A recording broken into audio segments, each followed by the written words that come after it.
commencé à sortir. J'ai commencé à boire, à rentrer tard, et la discorde est venue dans mon foyer. Il n'y avait plus de communication. J'avais de la haine dans mon cœur. Je pouvais rester des semaines sans lui parler, sans la regarder. Mais sans m'en rendre compte, je m'éloignais aussi de mes enfants. Parfois, je rentrais dans mon camping et j'entendais mon fils dire un mot. Et j'étais là étonné, je disais à ma compagne, tu as entendu ce qu'il a dit le petit? Et ma femme me regardait avec un air attristé en me disant, mais ça fait déjà 2 ou 3 semaines qu'il le dit le petit. Alors oui, malgré ma présence, j'étais absent. J'ai même essayé de me confier, d'expliquer dans quelle situation j'étais. Mais les personnes qui étaient en face de moi et que j'expliquais la situation me regardaient avec indignation en me disant, mais tu as tout ce que je désire et tu oses me dire ça à moi? Moi qui souffre? Alors j'étais incompris. Personne ne me comprenait, mais je remercie le nom du Seigneur. Amen. Parce que j'ai trouvé à qui parler. Je lui ai posé une question, je lui ai dit, Seigneur, trouve-moi ce but dans ma vie. Trouve-moi cette passion dans ma vie. Et une voix se fait entendre dans mon cœur et me dit, Thibaut, je serai ton but. Je serai ta passion. Je n'ai pas eu besoin des 4 murs de l'église. Je n'ai pas eu besoin que je demande pardon des serviteurs. Il y avait moi, Jésus, et ma décision.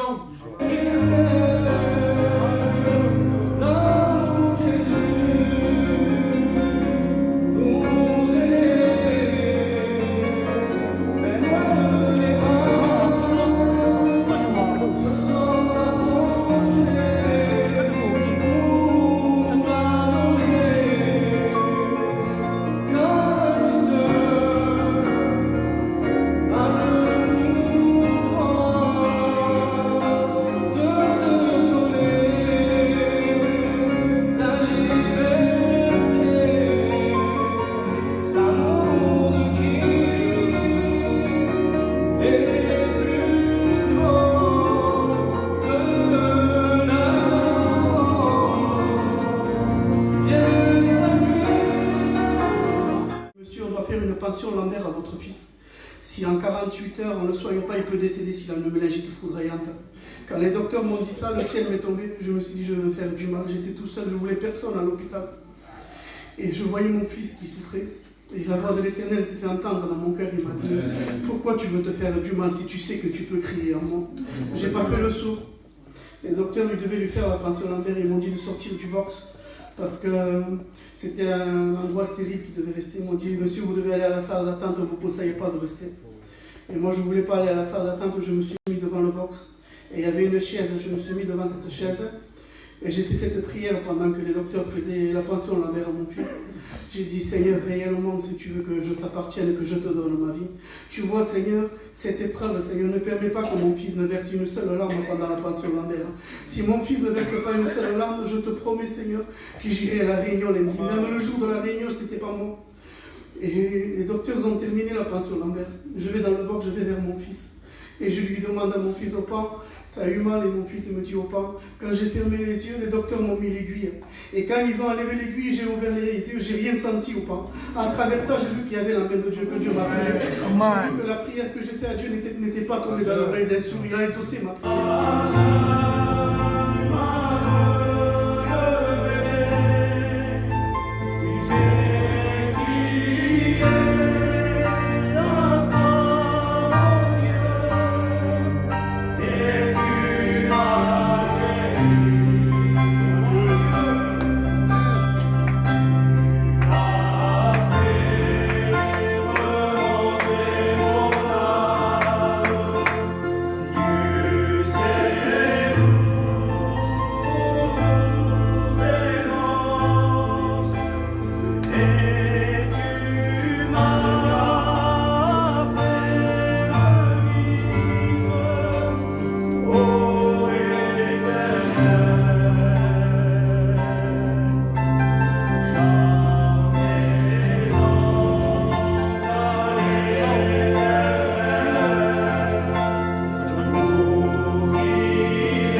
Travaille mon cœur, je sentais quelque chose en moi comme une saleté, une angoisse. Je n'en pouvais plus, je ne savais pas comment expliquer ce que je ressentais en moi.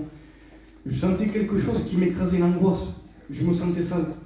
Et Dieu m'appelait à la repentance et je résistais. Et voilà qu'un jour, je me suis trouvé dans une réunion et le pasteur prêchait et disait de quel camp es-tu, du camp du diable ou du camp de Dieu? Et j'étais honnête, j'ai dit Seigneur, je suis du camp du diable. Parce que quelqu'un qui n'a pas Dieu dans sa vie, il est du camp du diable. Et je dis Seigneur, je suis du camp du diable. Et pendant que je dis ça, avant la prédication, quand le pasteur disait de quel camp es-tu, je dis Seigneur, je suis du camp du diable. Et le Seigneur m'a dit, qu'attends-tu pour être du camp de Dieu? Et je lui dis Seigneur, c'est toi qui me parles, que le pasteur le dise. Indirectement, dès que je dis ça, le Seigneur, c'est pas fait attendre, il m'a répondu à ma prière. Et il m'a dit, le pasteur disait, qu'attends-tu pour entrer du camp de Dieu? Dieu commençait à travailler mon cœur. Et voilà que je résistais à l'appel de Dieu. Mais tout en résistant à l'appel de Dieu, je sentais comme un danger. Parce que je savais si Christ prenait ses enfants, je partais en enfer. Je sentais un danger. Et voilà qu'un jour, parce que j'étais dans un club de foot, et comme toujours les garçons, j'avais un projet dans ma tête. Et quand on a des projets, on va beaucoup loin. Et pendant que je marchais comme ça, je faisais mon projet, et Dieu s'est mis à parler dans mon cœur, il m'a dit, tu n'as pas le temps, je reviens. Et pendant que je marchais,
Aux chrétiens, plus que jamais, nous voulons s'unir ensemble. Amen. Quand je vois l'ennemi, quand je vois ce que Satan fait avec ses démons, ils s'unissent ensemble, ils prennent nos jeunes, ils font tuer nos jeunes des quartiers ensemble, il fait un désastre, l'ennemi fait un désastre. Alors, j'aimerais dire ça dans mon cœur. C'est dans mon cœur, je le dis en passant, et je pense que ça vient de Dieu. Nous vivons un temps où l'Église de Dieu ne doit plus se combattre. Comme dit la Bible, se mordent les uns et les autres. Mais c'est un temps où il faut que l'Église soit unie. Unie lorsque Moïse a baissé les bras. Il y a eu Aaron et Hur qui étaient là pour aider Moïse. Alors les frères, sœurs, Église de Dieu, que nous soyons des aides pour nos serviteurs. Que nous soyons des aides pour nos anciens. Que nous soyons des aides pour notre Église. Et Jésus revient bientôt. Alléluia. Il revient bientôt, vous le croyez? Amen. Alors, amen, nous voulons travailler pour Dieu. J'appellerai mon frère qui vient de témoigner à Dieu, à la gloire de Dieu.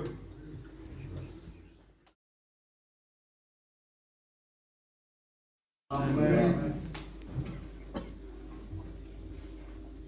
Aux serviteurs responsables, aux collaborateurs, à tous les serviteurs qui se sont déplacés pour venir, aux diacres, aux jeunes, aux anciens, que la grâce de Dieu vous soit multipliée. Amen. La Bible dit que celui qui a des oreilles entende ce que l'Esprit dit. Amen. Et par la grâce de Dieu, je veux prêcher l'évangile, non pas quelque chose qui descend de notre planète. Je vais prêcher l'évangile de Dieu. Comme dira l'apôtre Paul aux Corinthiens chapitre 15, il dit, mes frères, je vous rappelle l'évangile que je vous ai annoncé, que vous avez retenu, dans lequel vous avez persévéré, qui vous sauve. Si vous le retenez, dans les termes où je vous l'ai annoncé, je vous ai enseigné avant tout, dira Paul, il a tout réparé. Il a tout réparé. Le deuxième Adam est céleste. Et ce soir, il t'aime. Amen. Ce soir, il ne t'oublie pas. Ce soir, il pense à toi. Amen. Celle qui dit j'en peux plus, j'en ai mettre fin à ma vie. Jésus t'aime. Adieu. Jésus t'aime. Je voudrais le chanter avec mes frères. Amen. Et je voudrais chanter ce cantique. Aucun problème. Et ce soir, les démons vont être chassés. Amen. Amen. Les malades guéris. Gloire à Dieu. Les perdus sauvés. Amen. Les retrogrades. Revenez. Alléluia. Revenez à la maison du Père. Il y a du pain en abondance. Amen. Il y a du pain en abondance. Reviens à Dieu. Reviens à Dieu, ne joue pas avec ta vie. Dieu t'aime, il ne veut pas ton malheur. Il ne veut pas qu'il t'arrive quelque chose que tu te perdes. Alléluia. Alors pendant qu'on chantera ce cantique, ceux qui répondent à l'appel, je veux ce sac, je me repars. Amen. Je crois en Dieu, j'accepte. J'accepte Jésus. Pendant qu'on va chanter, qu'il se lève. Qu'il se lève.